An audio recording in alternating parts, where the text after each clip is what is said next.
नमस्कार. 7च्या बातमीपत्रात मी विजय कदम आपलं स्वागत करतो. सुरुवातीला एक नजर ठळक बातम्यांवर. मंगलमूर्ती मोरयाच्या गजरात राज्यात सर्वत्र गणेशांचं आगमन. दुष्काळासह राज्यावरच्या सर्व संकटांचं निवारण व्हावं यासाठी मुख्यमंत्र्यांचं गणरायाला साकडं.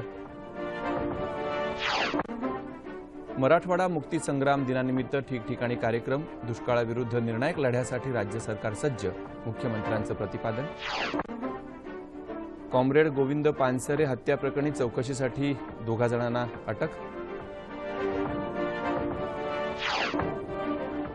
आणि मुंबई दूरदर्शनचे माजी वृत्तनिवेदक बुद्धभूषण गायकवाड यांचं दीर्घ आजारानं निधन. आमच्या सर्व प्रेक्षकांना गणेशोत्सवाच्या हार्दिक शुभेच्छा. बुद्धिदाता, विघ्नहर्ता, मंगलमूर्ती गणरायांचं आज वाजत गाजत घरोघरी आगमन झालं आणि सर्वत्र चैतन्य संचारलं. आता 10 दिवस अवघा महाराष्ट्र आपल्या चिंता दूर सारून गजाननाच्या उत्सवात रंगून जाईल.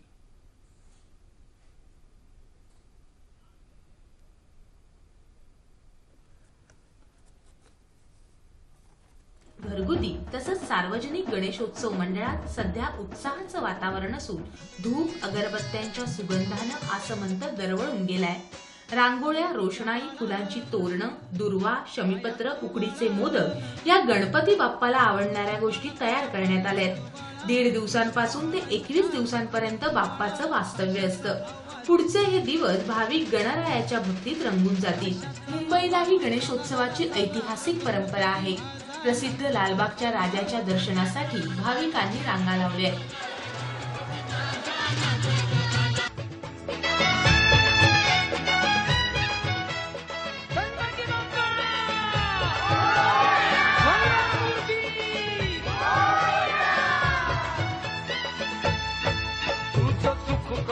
माटुंग्याच्या जीएसबी सार्वजनिक गणेशोत्सव मंडळात गणरायाची प्राणप्रतिष्ठापना करण्यात आली असून मंत्रोच्चारांच्या उद्घोषात इथलं वातावरण भक्तिमय झालं होतं.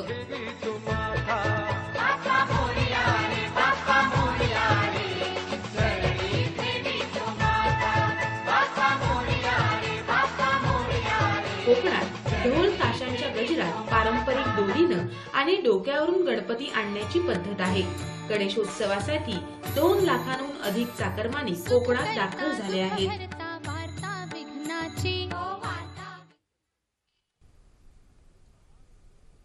मुख्यमंत्री देवेंद्र फडणवीस यांच्या मुंबईतल्या वर्षा या त्यांच्या निवासस्थानी गणरायाचं उत्साहात आगमन झालं. मुख्यमंत्र्यांनी सपत्नीक गणरायाची पूजा केली. दुष्काळासह राज्यावरच्या सर्व संकटांचं निवारण व्हावं यासाठी त्यांनी गणरायाला साकडं घातलं.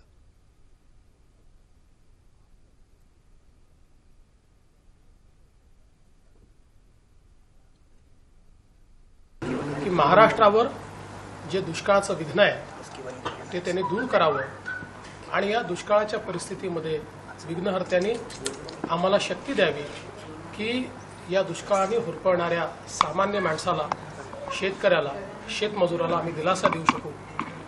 बाप्पाला ही प्रार्थना केली आहे की बाप्पाने महाराष्ट्रावरची सगळी विघ्न दूर करून महाराष्ट्र देशातलं सर्वात संपन्न, बलशाली आणि पहिल्या क्रमांकाचं राज्य हो, अशा प्रकारचा आशीर्वाद बाप्पाच्या चरणी मागितला.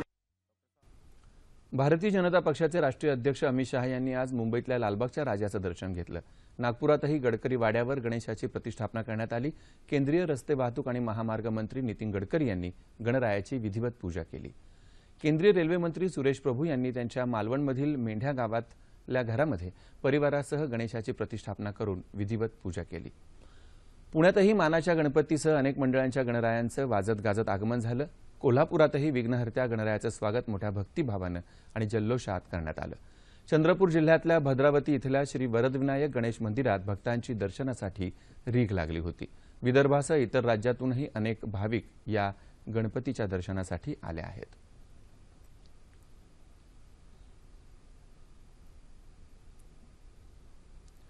गणराय ही कलेची देवता. सिनेसृष्टीतील अनेक कलावंतांच्या घरी आज गणराज विराजमान झालेत. अभिनेता नाना पाटेकर यांच्या माटुंग्यातल्या घरी गणेशाची स्थापना करण्यात आली असून नाना पाटेकर मोठ्या भक्तिभावानं गणरायाच्या सेवेमध्ये तल्लीन होऊन जातात. राज्यभरातल्या दुष्काळाची समस्या लवकरात लवकर दूर व्हावी अशी प्रार्थना नाना पाटेकर यांनी यावेळी केली. अभिनेता नील नितीन मुकेश याच्या घरीही गणपतीची स्थापना करण्यात आली। गेली 22 वर्ष मुकेश परिवार गणरायाची प्रतिष्ठापना करत आहे।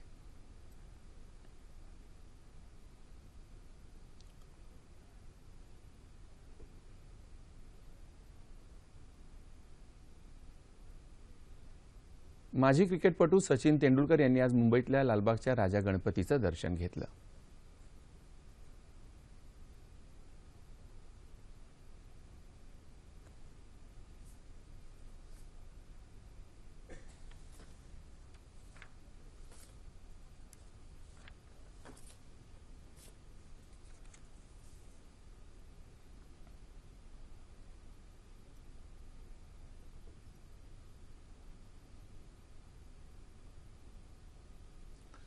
1965 सालच्या युद्धात भारतानं पाकिस्तानवर मिळवलेल्या ऐतिहासिक विजयाचा सुवर्ण महोत्सव देश साजरा करत आहे।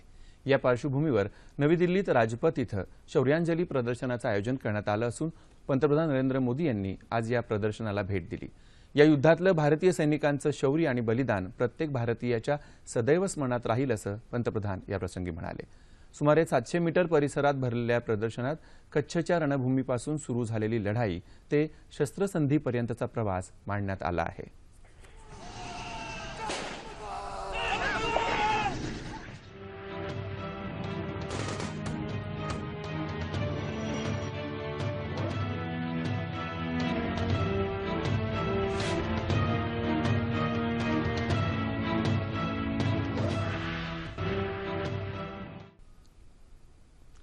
मराठवाडा मुक्ती संग्रामाचा आज 67वा वर्धापन दिन।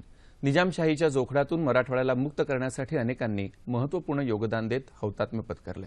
मराठवाड्यातल्या अनेक लोकांनी या लढ्याचं नेतृत्व केलं।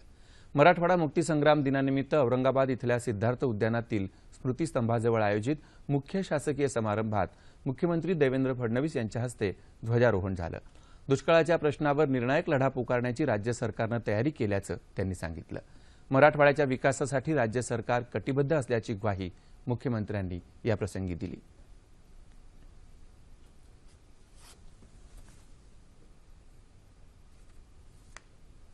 लोकशाहीमध्ये आपल्याला या राज्य व्यवस्थेच्या माध्यमातून सामान्य माणसाच्या जीवनामध्ये त्या मुक्तीचा आनंद, त्या मुक्तीची फळं ही देखील आणायची आहे आणि त्या दृष्टीनं मी आपल्याला एवढं सांगू इच्छितो की राज्य सरकार कटिबद्ध आहे। मराठवाड्याच्या शेतकऱ्याच्या, मराठवाड्याच्या सामान्य माणसाच्या विकासाकरता राज्य सरकार कधीही मागे वळून पाहणार नाही, त्याकरता निधीची कमतरता पडू देणार नाही, हाच विश्वास या निमित्ताने मी व्यक्त करतो। जलयुक्त शिवार सारखी योजना खऱ्या अर्थानं दुष्काळावर मात करू शकते। राज्यात विकेंद्रित पाण्याचे साठे निर्माण करून त्यातून मराठवाड्यातल्या दुष्काळाचं कायमस्वरूपी निर्मूलन केलं जाईल असंही त्यांनी सांगितलं। यावेळी विधानसभा अध्यक्ष हरिभाऊ बागडे यांच्यासह अनेक मान्यवर उपस्थित होते। परभणीत पालकमंत्री दिवाकर रावते यांच्या हस्ते ध्वजारोहण झालं। जालन्याचे पालकमंत्री बबनराव लोणीकर यांच्या हस्ते ध्वजारोहण करण्यात आलं। हिंगोलीचे पालकमंत्री दिलीप कांबळे यांनी जिल्हा मुख्यालयात ध्वजारोहण केलं। मराठवाडा मुक्तीसंग्राम दिन उस्मानाबाद जिल्ह्यातही उत्साहात साजरा करण्यात आला।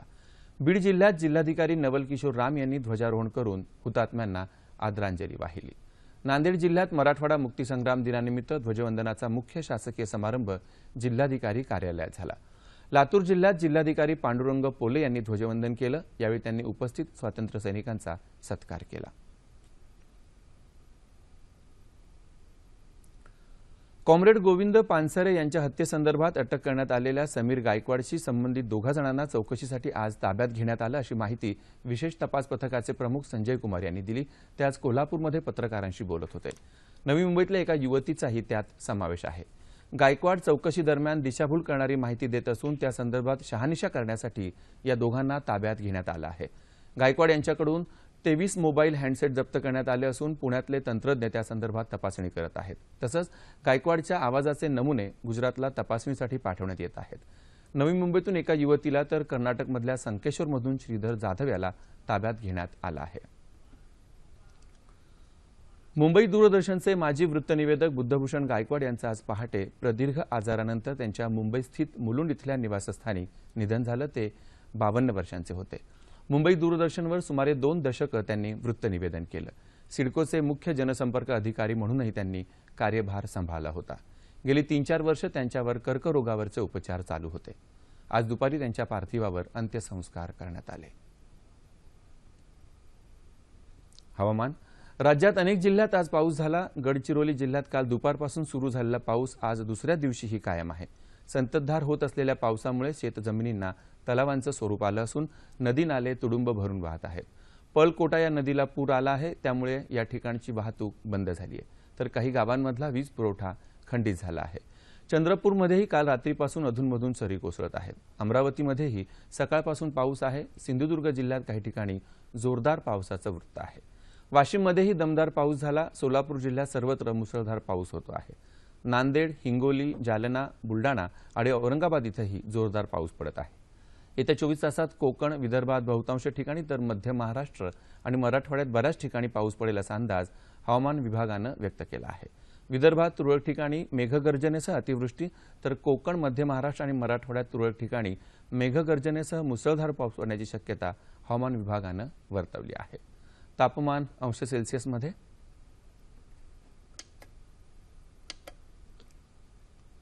मुंबई कमाल 31, किमान 26, नागपूर 26 आणि 24, पुणे 30 आणि 23,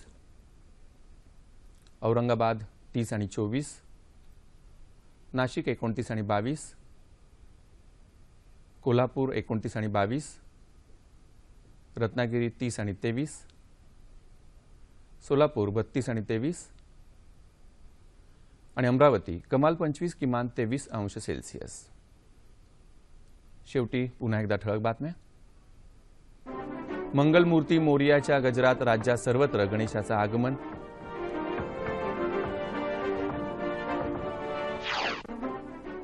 दुष्काळासह राज्यावरच्या सर्व संकटाचं निवारण व्हावं यासाठी मुख्यमंत्र्यांचं गणरायाला साकडं. मराठवाडा मुक्ती संग्राम दिनानिमित्त ठिकठिकाणी कार्यक्रम. दुष्काळाविरुद्ध निर्णायक लढ्यासाठी राज्य सरकार सज्ज, मुख्यमंत्र्यांचं प्रतिपादन. कॉम्रेड गोविंद पानसरे हत्या प्रकरणी चौकशीसाठी आणखी 2 जण ताब्यात.